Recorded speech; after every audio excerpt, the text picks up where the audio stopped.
அனைவருக்கும் அன்பு வணக்கம்.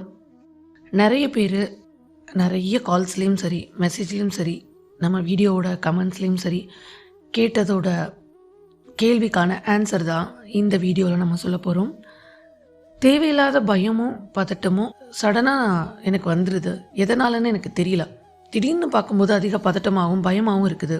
ஒரு விஷயத்தை ஹேண்டில் பண்ண முடியலை, ஏதாவது தப்பாக நடந்துருமோ, இந்த மாதிரிலாம் தான் எனக்கு அதிகமான பயம் வருது, பதட்டம் வருது.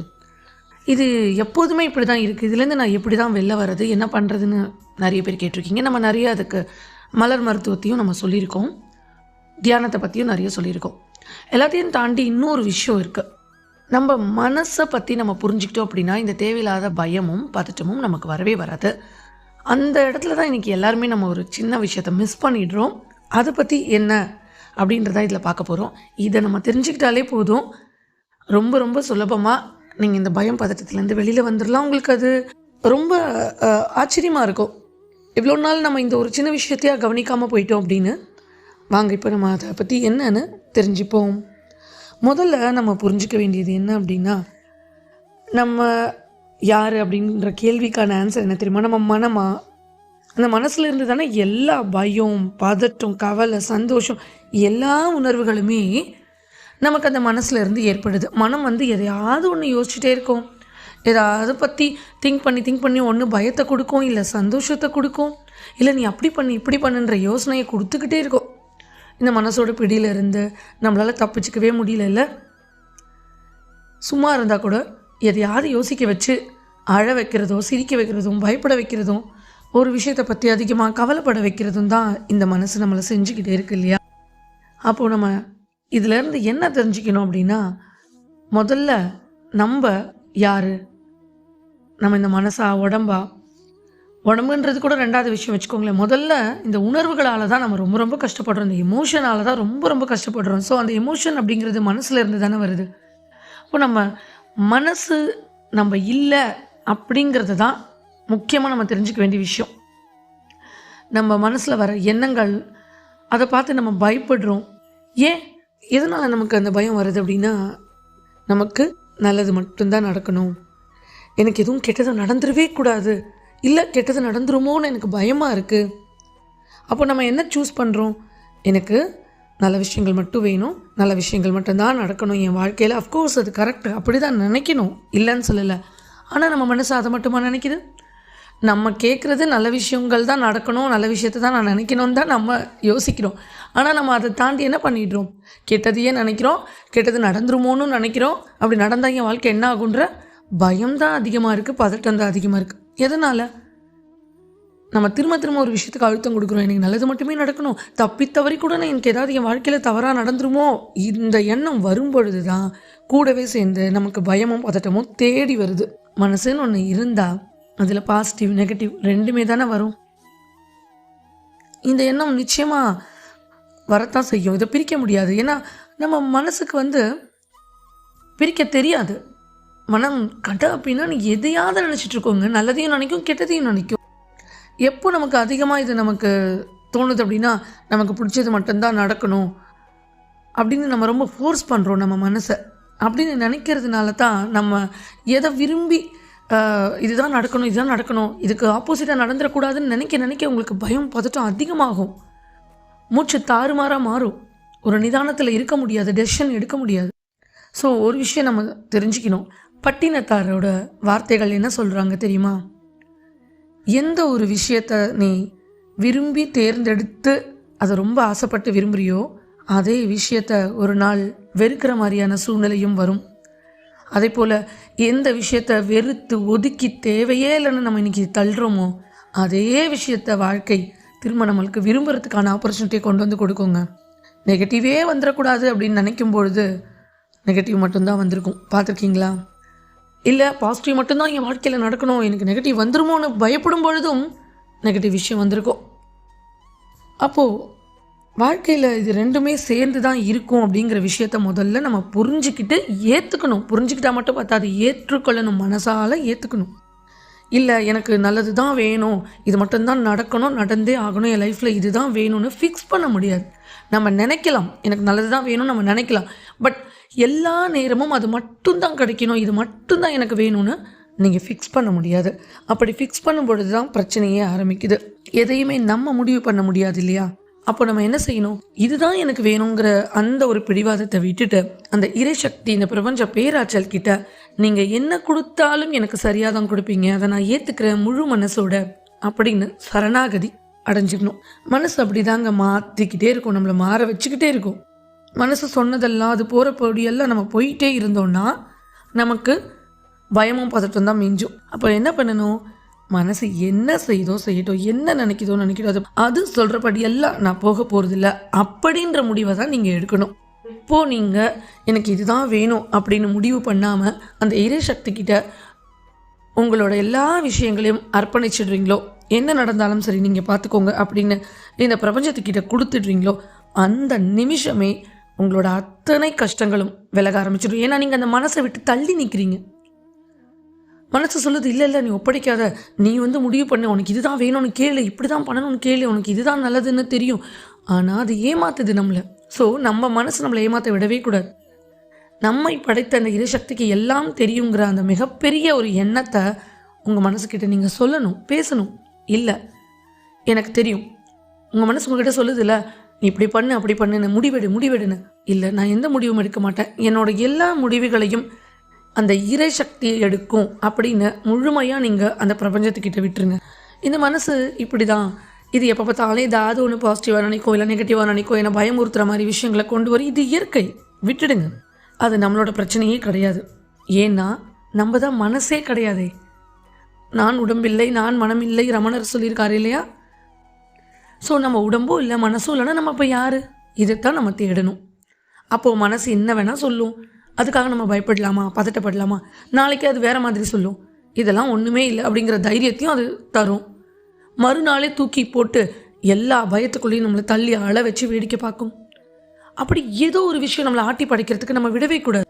அப்போது மனசுக்கிட்ட பேசுங்க, நீ சொல்கிறதுக்கெல்லாம் நான் கேட்க மாட்டேன், நான் மனதில்லை அப்படிங்கிறத திரும்ப திரும்ப உங்களுக்குள்ளே நீங்கள் சொல்லுங்கள். லைஃப்பை ஒரு பார்வையாளராக நம்ம பார்க்கணும். நம்ம எப்பவுமே வாட்ச் பண்ணுறவங்களா இருக்கணும், என்ன நடக்குது அப்படின்னு. இப்போது ஒன்றும் இல்லை, நம்ம ஒரு ஒரு ஆஃபீஸர் சூப்பர்வைசர் அவங்கள போட்டுறாங்கன்னு வச்சுக்கோங்களேன். அந்த வேலைகள்லாம் எப்படி நடக்குதுன்னு உங்களை பார்க்க சொல்கிறாங்க. அப்போ நீங்கள் என்ன பண்ணுவீங்க? அந்த வேலை செய்கிறவங்களையும் அந்த வேலைகளும் எப்படி இருக்குன்னு கவனமாக பார்த்துக்க தான் செய்வீங்க. அவங்களோட கடமை தான், அந்த வேலை செய்கிறவங்களோட தான் தன்னோட ஒர்க்கை பொறுப்பாக செய்யணும். நீங்கள் அவங்கள பார்த்துக்கிற வேலையை செய்யணும், அவ்வளோதான். அதுபோல் தான் உங்கள் லைஃப்பையும் நீங்கள் என்னெல்லாம் நடக்குது, என்ன எமோஷன்லாம் வருதுன்னு இந்த மனசை ஒரு வேடிக்கை மாதிரி பார்க்க ஆரம்பிங்க. நம்ம என்ன பண்ணுறோம்? ஒரு பார்வையாளராக இல்லாமல், ஒரு கவனிப்பவராக இல்லாமல் லைஃப்பில் நடக்கிற எல்லா விஷயத்தையும் நம்ம கூட சம்மந்தப்படுத்திக்கிறோம். ஒரு கஷ்டம் வந்தால் எனக்கு தான் வாழ்க்கையில் இவ்வளோ பெரிய கஷ்டம், நான் என்ன மாதிரி யாருமே அனுபவிச்சதில்லை, எனக்கு மட்டும் ஏன் இப்படிலாம் வருது? இந்த மனசு உடனே உங்களுக்கு ஏமாற்ற ஆரம்பித்து கேள்வியாக கேட்க ஆரம்பிச்சிடும். அப்போ இதே ஒரு வாட்ச் பண்ணுறவங்களா நீங்கள் இருந்தீங்கன்னா, நீங்கள் வேறு, உங்கள் மனசு வேறன்னு நீங்கள் புரிஞ்சுக்கிட்டீங்க அப்படின்னா அந்த மனசு அமைதியாகிடும். முக்கியமாக நம்ம என்ன தெரியுமா பண்ணுவோம்? பார்க்குற எல்லா விஷயத்தையும் நம்ம சொந்தம் கொண்டாட ஆரம்பிச்சிடுவோம். அட்டாச்மெண்ட், அது கூட ரொம்ப அட்டாச் ஆகிடும். எனக்கு இதுதான் என்னோடது, இது நான் கொடுக்க மாட்டேன் யாருக்கும், நம்ம பிடிச்சி வச்சுக்க ஆரம்பிச்சிடுவோம். ஆனால் நம்ம ஒரு விஷயத்தை கற்றுக்கணும், என்ன தெரியுமா? நம்ம மனசுக்கிட்டே நம்மளை தள்ளி நின்று பார்க்க ஆரம்பிக்கணும். ஸ்டார்டிங்கில் கொஞ்சம் கஷ்டமாக தான் இருக்கும். இப்போது நமக்கு நடக்கிற ஒரு பிரச்சனையை நம்ம ஒரு தேர்ட் பர்சனாக பார்க்குறோம்னு வச்சுக்கோங்க. இப்போ ஒரு மூணாவது மனுஷங்களுக்கு ஒரு பிரச்சனை நடக்குது, இல்லை பக்கத்து வீட்டில் ஒரு பிரச்சனை நடக்குதுன்னா நம்ம எவ்வளோ அழகாக உட்காந்து அந்த கதையை கேட்போம். அப்படியா, அப்படி நடந்துதா, இப்படி நடந்துதா, நாட்டு கதை ஊர் கதையெல்லாம் பேசுவோம்ல, நாட்டில் அப்படி நடந்தது, ஊரில் இப்படி நடந்தது. ஏன்னா அது நமக்கு நடக்கலை, அதனால் அது கூட நம்மளுக்கு அந்த வலி தெரியல. மூணாவது மனுஷங்களுக்கு நடந்ததால் நம்ம தள்ளி வச்சு பார்க்குறோம். கரெக்டான சொல்யூஷனை சொல்லுவாங்க. நம்ம எப்பயுமே நமக்கு பிரச்சனை வரும்போது நம்ம குழம்பு போயிடுவோம். இதே ஒரு தேர்ட் பர்சனுக்கு வருது அந்த ப்ராப்ளம் அப்படின்னா ஈஸியாக நம்ம அட்வைஸ் பண்ணுவோம், ஆன்சர் பண்ணுவோம், இந்த டெசிஷன் எடு நம்ம கருத்து சொல்லுவோம். பார்த்துருக்கீங்களா? இதே தான் நம்ம விஷயத்துலையும். நம்ம பிரச்சனையை கூட, நமக்கு நடக்கிற பிரச்சனையை கூட நம்ம ஒரு தேர்ட் பர்சனாக தள்ளி நின்று பார்க்க கற்றுக்கிட்டோன்னா, ஸ்டார்ட் பண்ணிட்டீங்க அப்படின்னா உங்களை யாராலையும் எதுவுமே பண்ண முடியாதுங்க. எந்த பதட்டம் வரட்டும், எந்த கவலை வரட்டும், எந்த பயம் வரட்டும், முதல்ல இதெல்லாம் வரவே வராது. நம்ம எனக்குன்னு நம்ம பயந்து பிடிச்சி வச்சுக்கிறோம்ல ஒரு விஷயத்தையாக இருக்கட்டும், ஒரு பிடிச்ச பொருளாக இருக்கட்டும், பிடிச்ச ஒரு மனிதர்களாக இருக்கட்டும். அதனால தாங்க கவலையே நமக்கு அதிகமாக இருக்குது. கொஞ்சம் ட்ரை பண்ணி பாருங்கள். எப்போயாவது உங்களுக்கு டைம் கிடச்சிதுன்னா ஒரு விஷயத்துக்கு கூட ரொம்பவும் அட்டாச் ஆகாமல், இன்னொருத்தருக்கு நடந்தால் நம்ம இதுக்கு என்ன சொல்யூஷன் சொல்லுவோம், எப்படி இதை நம்ம ஹேண்டில் பண்ணுவோம், எப்படி இந்த விஷயத்தை டீல் பண்ணுவோம் அப்படின்னு நினச்சி பாருங்களேன். எப்போ மனசுக்கு பயம் வருது, கஷ்டம் வருது, நமக்கு நல்லது மட்டும்தான் நடக்கணும்னு நினைக்கும் போது தானே வருது. அதனால் எது வேணால் என்ன வேணால் நடக்கட்டும், எது வேணால் என்னை விட்டு போகட்டும், யார் வேணால் என்னை விட்டு போகட்டும், இல்லை எது வேணால் என்கிட்ட வரட்டும், எதுக்குமே நான் ரியாக்ட் பண்ண போகிறதில்ல, உரிமை எடுத்துக்க போகிறதில்ல, சொந்தம் கொண்டாட போகிறதில்ல அப்படின்னு நீங்கள் முடிவெடுக்கிற அந்த செகண்ட் உங்கள் வாழ்க்கையில் எல்லாமே நல்லதாக நடக்க ஆரம்பிச்சிடும். ட்ரை பண்ணி பாருங்களேன். எடுப்பில் எதுவுமே செய்ய முடியாது. ஆனால் இன்றைக்கி ஒரு நாள் நான் இது மாதிரி இருக்க போகிறேன். இன்றைக்கி காலையிலேருந்து இந்த நாளில் நடக்கிற எந்த விஷயத்தோடையும் நான் அட்டாச்மெண்ட்டாக இருக்க போகிறதில்ல. ஒரு தேர்ட் பர்சனாக யாருக்கோ நடந்தால் எப்படி இருக்கும் அந்த மாதிரி நான் என்னை பார்க்க போகிறேன் அப்படின்னு நீங்கள் பார்க்க ஆரம்பிங்களேன். இதை நீங்கள் ப்ராக்டிஸ் பண்ண ஒரு நாள் உங்களுக்கு புரியும். உங்கள் மனசுக்கும் உங்களுக்கும் சம்மந்தமே இல்லை, உங்கள் மனசு நீங்கள் இல்லை, அதுக்கிட்டேருந்து விலகி தனியாக நிற்கிறோங்கிறது புரிய வருங்க. இதனாலலாம் என்ன நடக்கும் நீங்கள் நினைக்கிறீங்க? என்ன நடக்கும் தெரியுமா? மிகப்பெரிய அற்புதம் நடக்கும், மாற்றம் நடக்கும். இத்தனை நாள் எதை பார்த்து பயந்து எதெல்லாம் நீங்கள் பிடிச்சி வச்சுக்கிட்டு எனக்கு இது ரொம்ப முக்கியம், என்னை விட்டு இது போயிடுமோ, இது போயிட்டா நான் என்ன பண்ணுவேன் அப்படின்னு பயத்திலையும் பதட்டத்திலையும் அழுகையிலையும் துக்கத்திலையும் இருந்த நீங்கள் இப்போது புது மனுஷனா எல்லாத்தையும் விட்டு தனியாக விடுதலை அடைஞ்ச மாதிரி இப்போ என்னமோ யாரோ நம்மளுக்கு விடுதலை கொடுத்தா எப்படி இருக்கும், ஒரு பெரிய தண்டனையிலிருந்து போ உனக்கு விடுதலை கொடுத்துட்டேன் அப்படின்னு அந்த மாதிரி ஒரு புது மனுஷனாக நீங்கள் ஃபீல் பண்ணுவீங்க. இவ்வளோ நாள் பிரச்சனையை மட்டும்தான் பார்த்து சால்வ் பண்ணி நான் தான் பண்ணணும், இது எங்கடா தப்பாயிடுமோ இப்படிலாம் நீங்கள் பிரச்சனையாகவே பார்த்துட்டு இருந்த உங்களுக்கு இப்போது உங்கள் உலகமே புதுசாக தெரியும். எதுவுமே பிரச்சனை இல்லை, நான் தான் எனக்கு பிரச்சனையாக இருந்திருக்கேன், நான் தான் அதை ஒரு பெரிய வழியாக பார்த்துருக்கேன் அப்படின்னு புரிய ஆரம்பிக்கும். ஏன்னா நீங்கள் மனசை விட்டு வெளியில் யோசிக்கிறீங்க இல்லையா?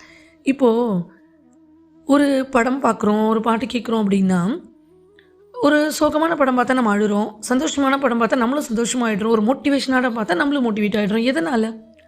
ஏன்னா நம்ம பார்க்குற அந்த படத்தோட நம்மளையும் சேர்த்து நம்ம அட்டாச் பண்ணிக்கிறோம். யாருக்கோ ஒரு கஷ்டம் வருது படத்தில் காட்டுறாங்கன்னா என் வாழ்க்கையிலையும் இப்படி தான் இல்லை அப்படின்னு நம்ம அந்த கஷ்டத்தை நமக்குள்ளே கொண்டு வந்துடுறோம். யாரோ ஒருத்தர் சந்தோஷப்படுறாங்க, நான் கூட இப்படிலாம் சந்தோஷப்பட்டிருக்கேன், நம்ம எல்லாத்துக்கூடையும் அடையாளப்படுத்திக்கிறோம். அதாவது ஒட்டி வச்சு பார்த்துக்கிறோம். இதுதான் நான் பார்க்குற எல்லாத்துக்கூடையும் நம்ம அட்டாச் பண்ணிகிட்டே போனால் உண்மையிலே நம்ம யார்? ஒவ்வொருத்தரும் தனித்தனி பிறவிகள் இல்லையா? ஸோ பார்க்குற விஷயத்த ஒரு படம்னா அதை படமாக மட்டும் பார்க்கணும், ஒரு பாட்டாக மட்டும் பாருங்கள். எது கூடயும் போய் ஒட்டிக்காதீங்க, எது கூடயும் போய் அட்டாச் பண்ணிக்காதீங்க. உங்ககிட்டேருந்து நீங்கள் விலகி நில்லுங்க அப்படின்னு நான் சொல்கிறேன். அப்போது மற்றவங்க பிரச்சனைக்கிட்டேருந்து நம்ம எவ்வளோ அதிகமாக விலகி நிற்கிறோம், மற்றவங்க கிட்டேருந்து இன்னும் எவ்வளோ அதிகமாக நம்ம விலகி நிற்கணும். ஆனால் நம்ம என்ன பண்ணுறோம், எல்லார் பிரச்சனையும் நம்ம தலை மேலே போட்டுக்கிறோம். ஸோ அதனால் விலகி நிற்க கற்றுக்கோங்க. இப்போ என்ன பண்ணணும் அப்படின்னா, நம்ம மனசுக்கிட்டேருந்து விலகி இருக்கணும். யாரோடையும் எது கூடையும் ஒட்டாமல் இருந்து பாருங்களேன். இந்த டிஸ்டன்ஸ் தான் உங்களை நீங்கள் மனசு இல்லை அப்படின்னு உங்களுக்கு புரிய வைக்கும். நம்ம வாழ்க்கையில் நடக்கிற எந்த விஷயமா இருந்தாலும், அது நெகட்டிவாக இருக்கட்டும் பாசிட்டிவாக இருக்கட்டும், எதுவாக இருந்தாலும் நம்ம அதிலிருந்து கொஞ்சம் தள்ளி விலகி நின்று பார்க்க ஆரம்பித்தோம் அப்படின்னா நமக்கு எந்த பயமும் பதட்டமும் வரவே வராது.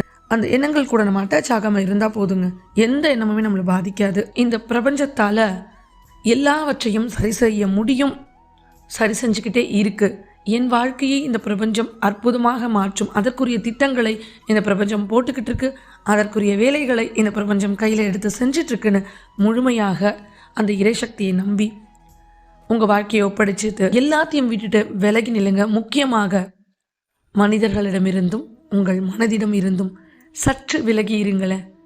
உங்களை நீங்களே புதுசாக உணர்வீங்க. உங்கள் வாழ்க்கையில் எல்லாமே நல்லதாக நடக்கிறத பார்ப்பீங்க. இனிமேல் பயத்துக்கும் பதட்டத்திற்கும் கவலைக்கும் கண்ணீருக்கும் உங்கள் வாழ்க்கையில் இடமே கிடையாது. இதை நீங்கள் ஒரு நாள் ட்ரை பண்ணுங்கள், அது மறுநாளாக மாறும், அதுக்கு அடுத்த மறுநாளாக மாறும். இப்படியே உங்கள் வாழ்க்கையில் மிகப்பெரிய மாற்றம் உருவாகிறது நீங்கள் பார்ப்பீங்க. நீங்கள் மனமில்லை, உடல் இல்லை, நீங்கள் யார் என்பதை நீங்கள் தேடுங்கள். நிச்சயமாக இந்த இறைசக்தி உங்களுக்கு வழிகாட்டும். மீண்டும் ஒரு நல்ல பதிவில் உங்களை சந்திக்கும் வரை நன்றி.